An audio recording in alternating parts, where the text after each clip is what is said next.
今天呢是8月15号，日本称之为终战日。1945年的8月15号呢，日本向以美国为首的盟军呢宣布无条件投降，也就意味着2次世界大战的最终结束。大家都知道8月15号这一天，在日本哪个地方最热闹吗？可能很多人想不到，靖国神社。靖国神社大家都知道啊，就供奉着日本历代战争中为日本这个国家牺牲的那些军人的那些灵牌，也包括中国人特别讨厌的那14个甲级战犯，也在那儿供奉着呢。那么每年8月15号的时候，有大量的日本民众会自发的到靖国神社进行参拜。与此同时呢，也会有很多日本右翼的团体这一天会在靖国神社这个地方呢聚集，来表达他们的政治立场，穿着当时的那军服打着标语喊着口号同时呢，也有很多反对日本右翼的这些团体这一天也会来到靖国神社，然后呢，他们呢双方之间会在靖国神社这儿隔空交火。于是呢，警察在这一天的时候就会在靖国神社布置大量的警力，防止双方发生冲突嘛。同时，新闻媒体这一天一般来说也会聚集在靖国神社，因为这个地方呢是新闻最容易发生的地方，所以每年8月15号这一天呢是日本呢最热闹的一个地方。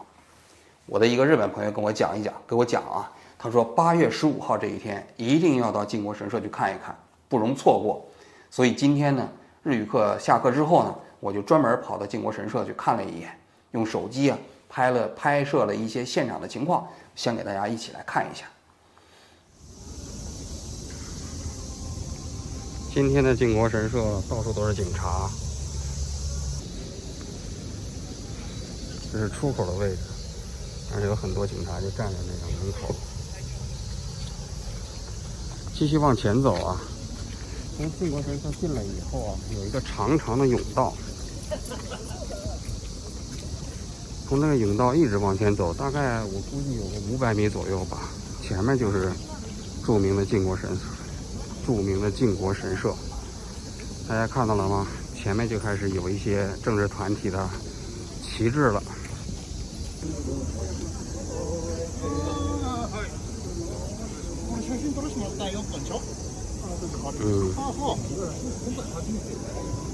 这个就是日本的旭日旗，当时的海军旗。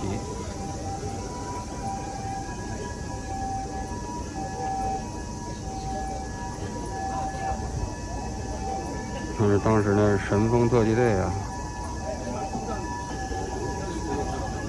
现在这些人成了这些右翼心目中间的英雄。你看那边警车还专门有一个消防车停在这里，估计是为了防备冲突的规模比较大的时候，万一如果是发生火灾了，赶紧就可以立即进行消防。这里的一些穿着退役日本军队的服装，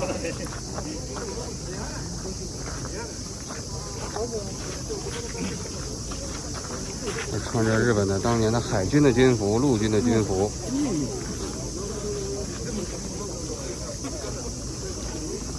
然后这个供奉的是当年日军的一些军官，然后呢，这是一些当年日本的军队的一些使用的物品，这是当时的一些杂志。全部在一起，马上！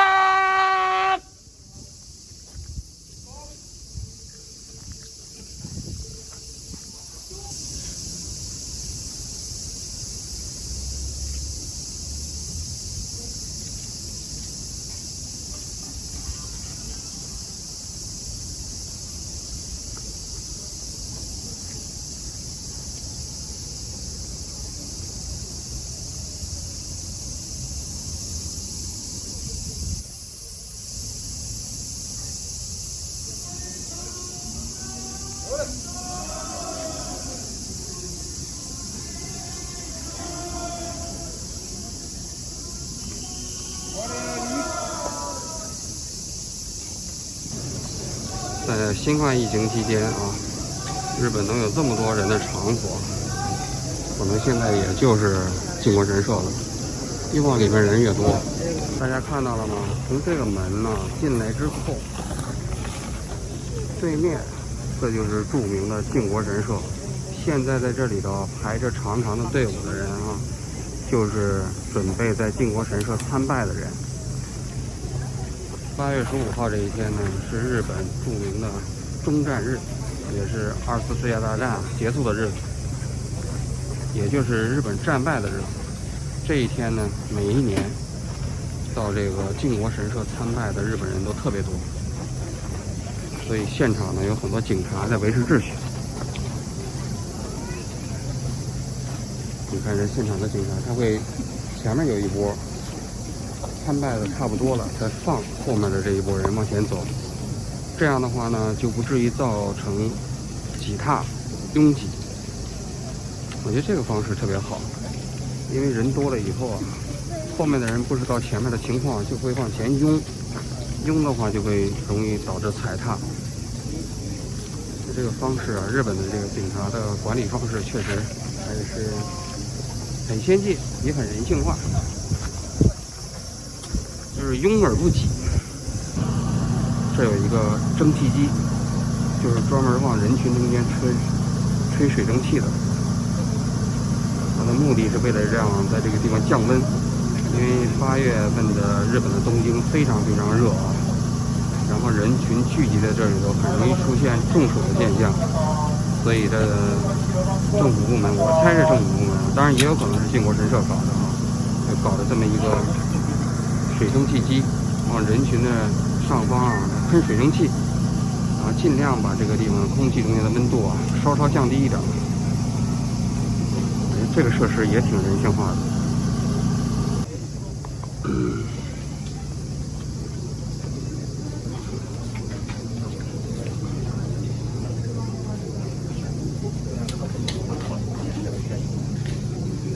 一般人呢都会排队到前面去参拜啊。你看，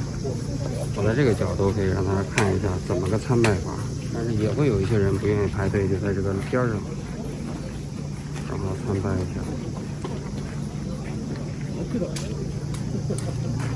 到前面就拍一下大家怎么来做参拜，看日本人参拜的方式。看，往那里面扔点硬币，然后呢拍手鞠躬，这就是日本人在靖国神社参拜的方式。其实在日本所有的神社里面，他们的参拜基本全都是这种方式，很简单。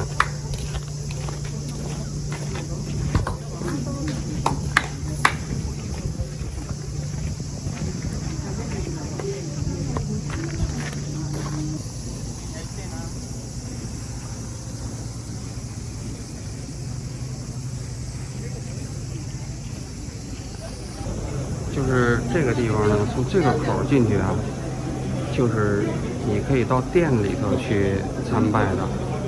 那么这个店里参拜的话，就是一个人1000块钱。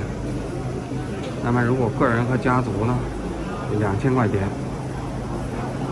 普通的人你要不要钱的，你就在外面参拜。但是你要想到那个店里正式参拜的话，就需要从这个口进。然后呢，一个人交1000块钱，或者是一个家族啊交2000块钱。看到没有？看从这儿进。还是有一些区别的啊，就是你要花个1000块钱还是2000块钱，参拜的位置不一样。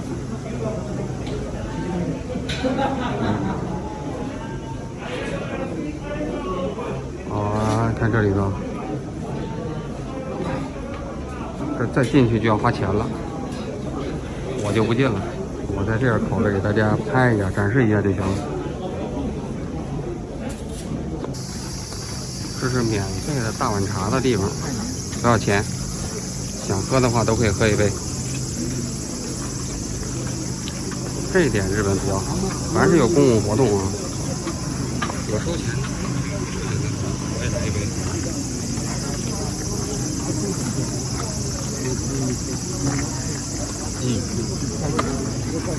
不错。大晚上还凉，很解暑。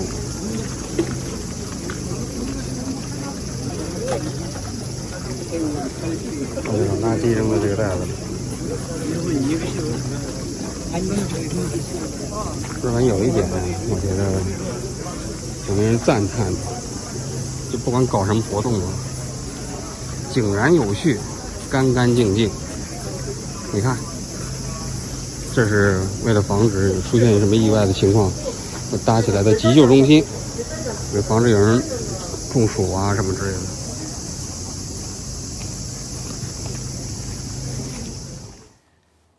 网上有不少人说我是精日分子啊，说起日本基本就是赞，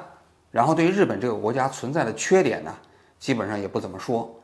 其实啊，对日本这个国家，我也不是所有的东西都喜欢。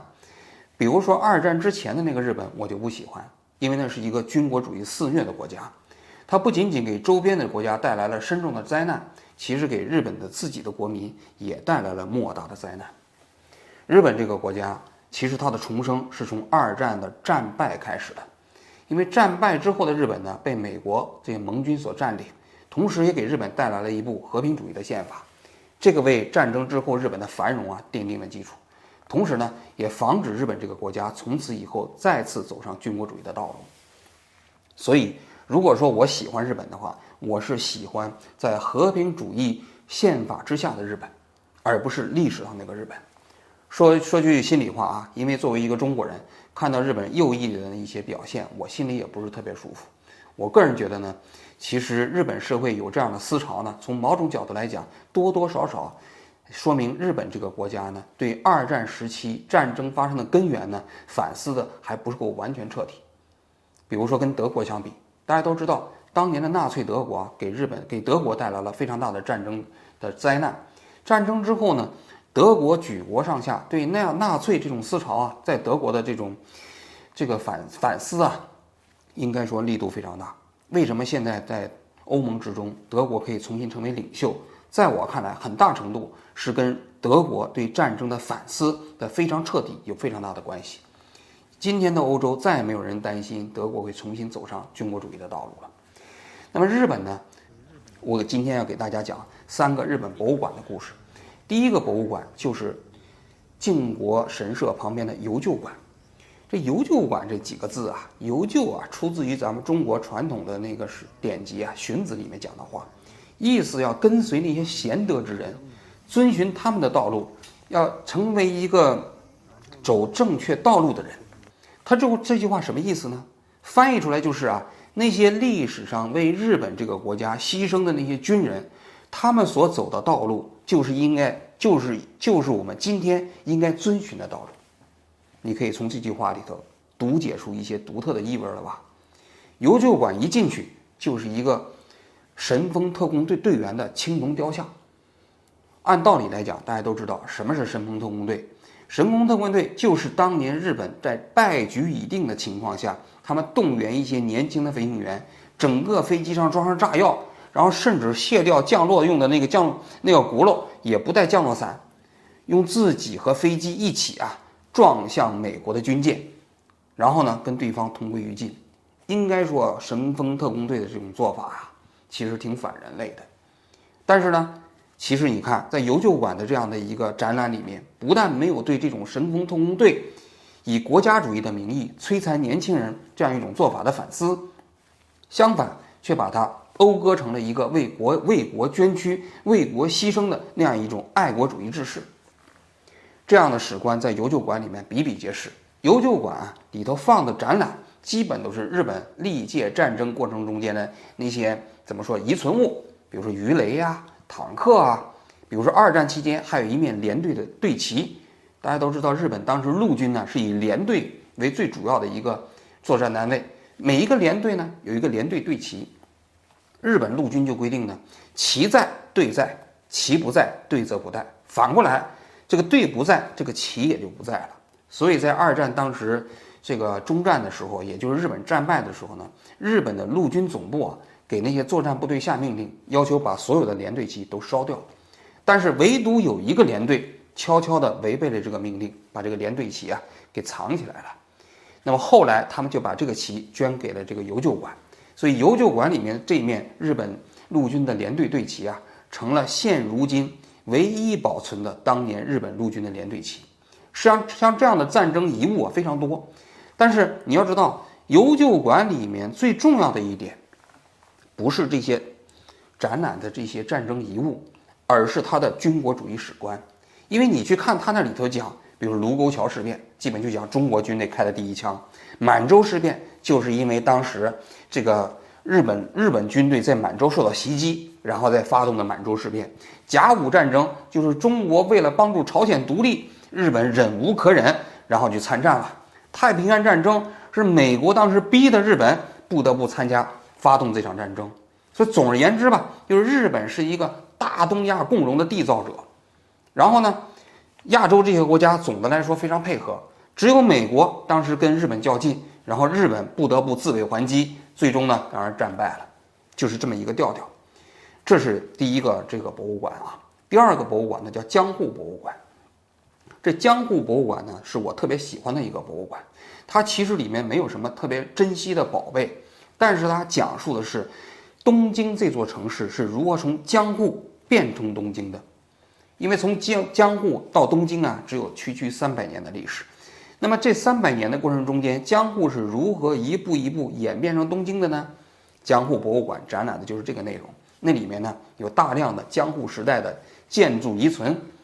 包括那个时候当年的房子是怎么建的，人们在房子里头是如何生活的，家具是怎么摆的。但是过了100年，又变成了什么样？比如说上个世纪60年代，日本开始进入到经济起飞阶段，日本普通家庭里面用的什么电器啊，用的什么电话呀，那个里头都有展览。我个人非常喜欢，就这样一种博物馆的类型，在我们国内是没有的。但是江户博物馆里头不可避免的也会讲到2战时期日本当时的东京大轰炸，所以江户博物馆里头专门有一个篇章，就讲当时美军的大轰炸给东京所造成的灾难。当时东京里面的建筑物啊，那个基本上10座有9座都给炸光了，都烧光了。因为当时东京的这些建筑基本都是木质的嘛，所以一旦是航空炸弹下来之后，非常容易就引发火灾。所以这个惨状啊，你在这里可以看得非常充分。但是你去看江户博物馆，它只会讲日本当时对东京轰炸的这个悲惨之状，它不会分析这个事情的原因。因为我们知道，在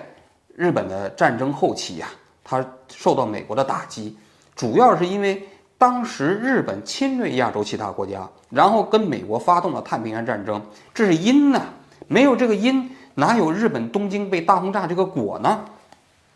所以你看江户博物馆里头就只有这个果，没有这个因。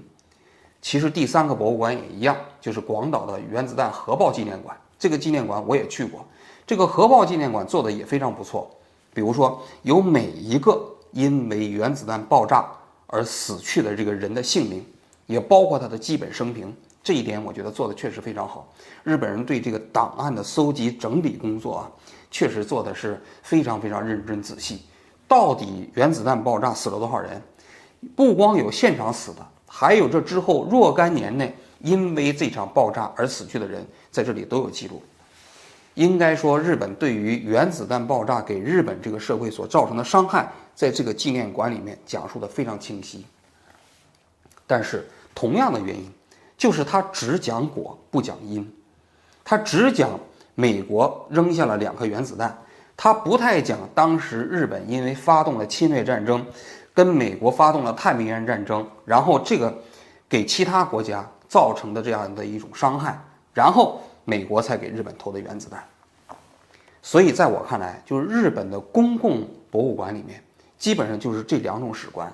一种是这种邮旧馆里面的军国主义史观，当然这非常少啊，基本上就是邮旧馆这一个博物馆。但是更多的公共博物馆里面的史观呢，是一种受害者史观，基本上强调的日本在2战期间是被美国打败的受害者。但是你去看这个公共博物馆里面的论述里面，很少提及日本对给其他国家所造成的伤害。这就是日本的公共博物馆里面的公共教育。从我个人角度来讲呢，这些公共教育啊，对于日本彻底反思战争对日本的影响，也包括对亚洲其他国家的影响是不够的。所以呢，其实你看今天的日本社会，为什么我觉得会有一些右翼思潮啊？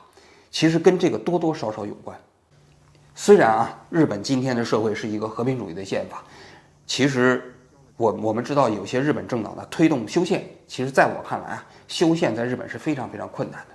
比如说在程序上来讲，它要求日本的众议院要有2/3的人同意，然后参议院还有2/3的人同意。这其实本身这个门槛就很高了啊，要参众两院都要通过2/3的比例同意修宪，其实是非常难的。这两个完了之后，还有一个公民复决的环节，也就是说，在日本要搞全民公投。